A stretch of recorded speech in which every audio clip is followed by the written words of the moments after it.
doing good compared to what everybody else has been doing. Not that I'm comparing myself to everybody else, but comparing myself to the standard. Hey, I'm following the book about what I should be doing and the right answers. So I should be judged with a good grade, a passing grade, because this is pass and fail, you know? But those that don't, you see, you remember, we all was there. You go to school, if you know you ain't did the homework and pop quiz, you're like, oh. But I went in like one ever pop quiz and was like, yeah. Something told me to read last night, you know, to do that extra page of work. And I'm ready for it. They was looking at me like, yeah, you ain't mad because you got this problem. Hell no, I'm ready for it. You studied last night? Hell yeah, I studied. You did? Same analogy. That was it, right? Job 11 and starting at 13 in the AMP, it says, if you direct your heart on the right path and stretch out your hands to him, if sin is in your hand, put it far away from you, and do not let wrongdoing dwell in your tents. Remember, like earlier, let not your sins weigh you down. Then indeed you can lift up your face to him without moral defects. Why? Because like the brother was just mentioning, now you're confident because you know that you know that you're doing right towards the Lord. Right? So now you can lift your head with confidence. It says, and you would be firmly established and secure and not fear. For you would forget your trouble, you would remember it as waters that have passed by. And your life would be brighter than the noonday. Darkness then would be like the morning. Then you would trust with confidence because there is hope. You would look around you and rest securely. Sleep better at night, man. That's what this is really about. I mean, not like that, but you know what I'm saying. You can walk through your day with confidence when you know you've done all that you can to stand. You know? That was it? Luke 12 and 40. I'll start at 42. And the Lord said, who then is that faithful and wise steward, whom his Lord shall make ruler over his household, to give them their portion of meat in due season? Blessed is that servant whom his Lord, when he cometh, shall find so doing. Going back to, you used that analogy of the test. Hey, those who are going to be ashamed is those who didn't take those preparations. Those who didn't, they wasn't active during that time when the Lord was awake. You know, so when the Lord comes and he finds us doing the work, you know, obviously we're not going to be doing the same thing that we're doing now, but we're still going to be tending to the Lord in other ways. You know, but when the Lord comes, we want to be found confident. We want to be found, you know, without that shame. Yeah, trim your lamps. Yep. You're supposed to be using this time to trim the lamps, man. You know? It's Matthew 24. I'm going to start here at 42.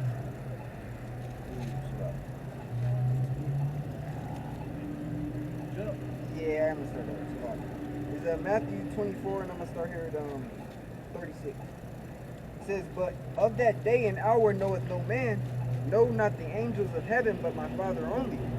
But as the days of Noah were, so shall also the coming of the Son of Man be. For as in the days that were before the flood, they were eating and drinking, marrying and giving in marriage, until the day that Noah entered into the ark, and knew not until the flood came and took them all away. So shall also the coming of the Son of Man be.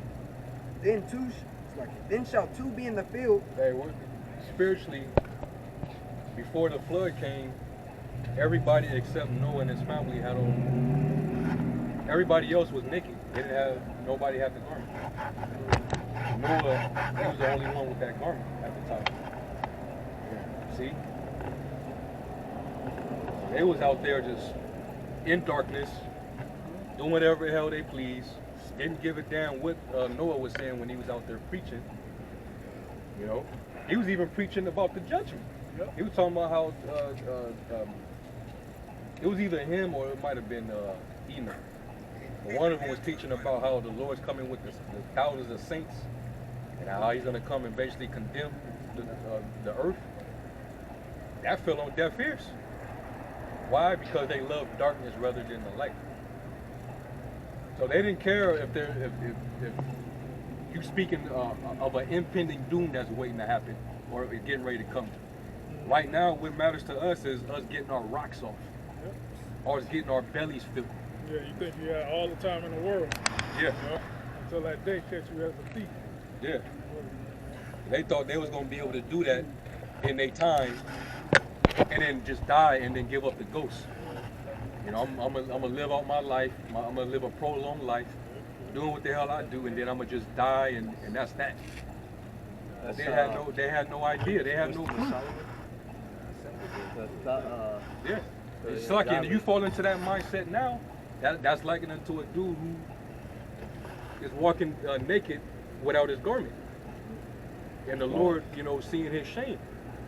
You don't want to look the Lord to return, and you in your shame, you in your nakedness. The Lord's gonna be like, "Depart from me, I never knew you. You that work iniquity." You know. And when you said Hey, that's spiritual anyway. Yeah, man. You can see it. You could just see the darkness on Jay, just by their countenance alone. Dark. And you'll become more discernible, you know, being able to discern the levels. There's good people but just got darkness on them right now until they clean themselves up. And they may have the desire to clean themselves up. And just the little small conversations you have might persuade them in a sense, not you breaking the whole thing. Well, this is where they're just little something. The little seed, exactly. That's even better. The little seed planted may be, they may water it just one day or something pop up later in life and it just connects and they come ready to be fertile, to grow. Versus somebody that you can just see, this ain't for you, bro. You know, as soon as he walked up, I just didn't want to go there. You know, I'm not going to go there and tell you this ain't for you. You know, because what could easily happen? Example, brother, one of the brothers read John 3, they will not come into the light, lest their deeds should be reproved. But men love darkness rather than light. You hear us up here, we speaking light. Yep. The light is up here. He saw that and was like, yeah, no, that's... The spirit was so And heavy. he walked his ass right back that way because he'd rather be in the dark. He loved darkness. That's 2/3 of our people right now. It was at Isaiah 60, was it 60? But darkness, gross darkness covers the earth. Gross darkness the people. Yeah.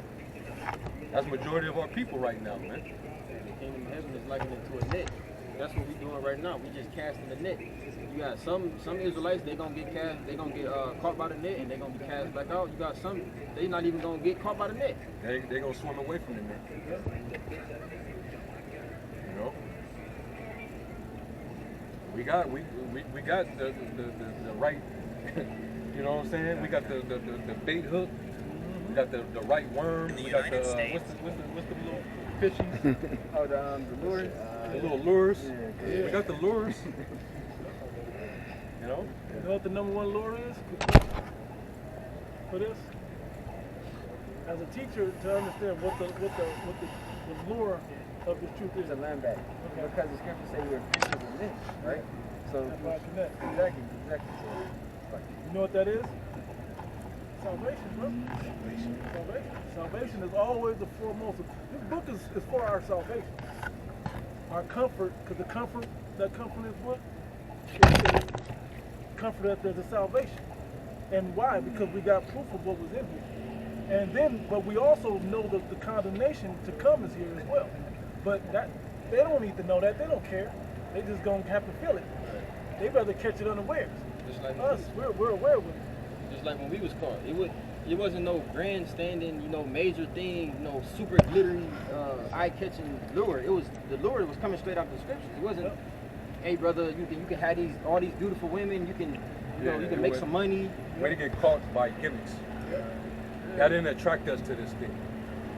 You know, seeing entertainment, dudes getting their boots licked by Edomite. You know, them rocking shows on stage, and they got the crowd rocking out. We didn't come into this being attracted to none of that shit. We didn't care about none of that.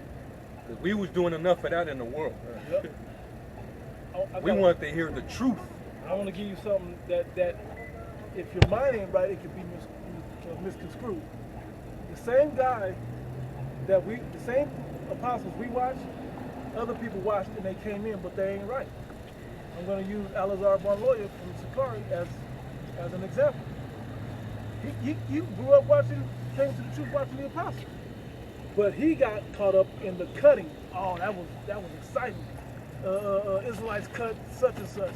Jewish woman gets cut by blah, blah, blah.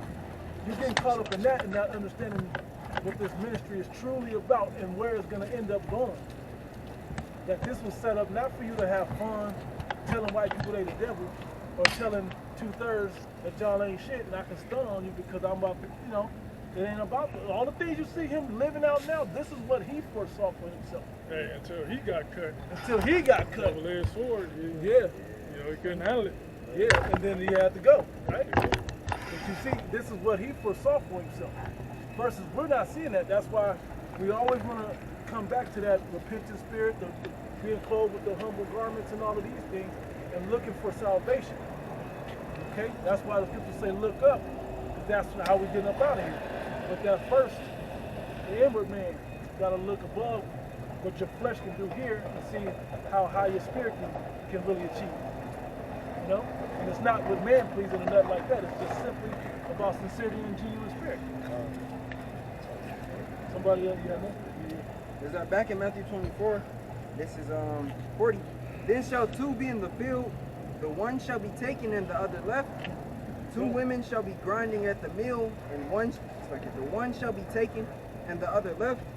Watch therefore, for ye know not what hour your Lord doth come. But know this. But if you already dressed, same thing with the Passover, right?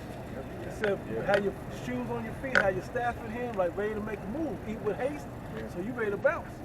Well, that's how we're dressed. We're dressed like we ready to bounce. I'm always clothed with this unspotted garment on, ready to go. Okay. It says, watch therefore, for ye know not what hour your Lord doth come. But know this, that if the good man of the house had known in what watch the thief would come, he would have watched and would not have suffered his house to be broken up. Yep. Therefore be ye also ready, for in such an hour as ye think not. Hey, suffer your house to be broken up. Because this thing of ours, we're a body, so we're responsible for one another.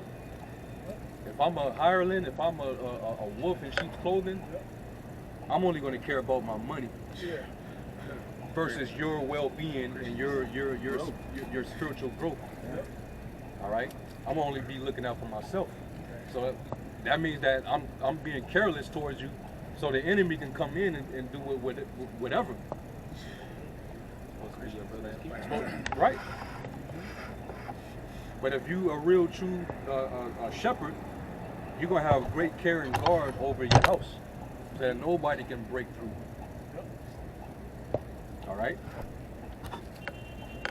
So that's why we on a mission. That's why we're standing upon our watch. That's why we on the watchtower. That's why we're giving constant warnings. That's why we're constantly admonishing. I think that's a wolf, but that might be a wolf in sheep's clothing. I'm not sure. Y'all get ready just in case. And you can tell they get agitated when we do these videos, getting on these other groups. Jake gets super agitated, but they just don't understand how important this thing really is. Because you can easily be plucked out and seduced by a wolf. These dudes are literally selling out, but you still think they are man of the Lord. Definitely the Christian churches. They selling you out big time, man. But you get had by all the glitz and glam and the image. That's why Paul was saying, mark them which cause divisions. Because these dudes, they serve not our Lord, Yahushua, with their own bellies.